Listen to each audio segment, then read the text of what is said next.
A special thank you to each of our subscribers who make this channel possible. Here's today's story. In a landmark decision announced today by Chancellor Rachel Reeves, the UK government has taken a significant step towards addressing child poverty by officially scrapping the controversial two-child benefit cap. This policy change comes after months of mounting pressure from backbenchers, campaign groups, and political opponents who have long argued that the cap disproportionately affects the most vulnerable families in society. The two-child benefit cap, which restricts parents from claiming universal credit or tax credits for their third child, was introduced by the Conservative government in April 2017. At the time, it was justified as a means to encourage families to make financial choices similar to those who support themselves through work. However, the reality has been starkly different, as recent statistics reveal that approximately 1.6 million children are currently living in families impacted by this policy. With the government's new measure, over 560,000 families are expected to benefit, with an average increase of £5,310 in their benefits starting from April 2026. The Office for Budget Responsibility, OBR, projects that this change could reduce child poverty by an estimated 450,000 children by the year 2029 to 30, a significant move that will cost the Exchequer around £3 billion. This cost will be partially offset by reforms in gambling taxation, which are anticipated to raise £1.1 billion. Former Labour Prime Minister Gordon Brown praised the decision, stating that Chancellor Reeves has done more for the lives of vulnerable children in one budget statement than all 7 preceding Conservative chancellors combined. He emphasized the importance of investing in the potential of all children, not just a select few.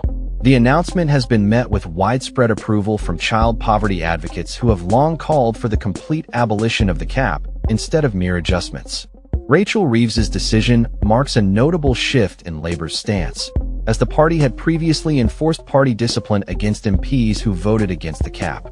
Critics of the cap have pointed out that it has led to dire consequences for families, with estimates suggesting that 109 children are pushed into poverty every single day due to this policy.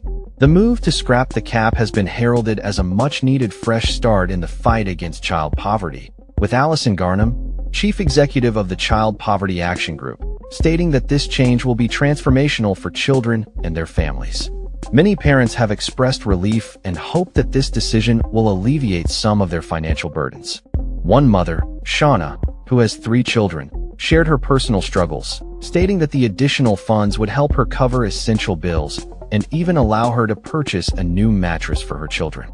Another mother, Jo, with 4 children, highlighted how the extra financial support could enable her to afford better quality food and childcare, which would allow her to work additional shifts. The response from child welfare organizations has been overwhelmingly positive, with Save the Children UK CEO, Moazzam Malik, calling the decision a bold action that could lift 450,000 children out of poverty by the end of the parliamentary term. Similarly, Sophie Livingstone MBE, Chief Executive of Little Village, emphasized that while the scrapping of the cap is a significant victory, there is still much work to be done to support families who have endured the hardships of this policy for the past decade. As the government prepares to implement this change, it is also essential to consider the broader implications for child poverty strategies moving forward.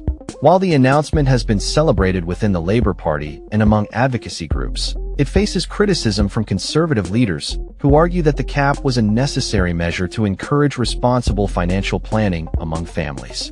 Kemi Badenoch, the Conservative leader, defended the cap, stating that it strikes a balance between supporting struggling families and protecting taxpayers.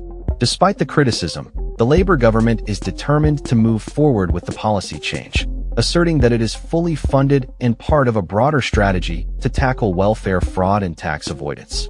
As the UK prepares for the implementation of the scrapped cap, the focus will now shift to ensuring that the necessary support systems are in place to help families navigate the changes and improve their quality of life. The decision to abolish the two-child benefit cap marks a pivotal moment in the ongoing battle against child poverty in the UK, and it remains to be seen how this will shape future policies and support for struggling families across the nation. That's all for this story. We upload videos every day covering many different subjects, so hit that subscribe button to stay informed. Thanks for watching.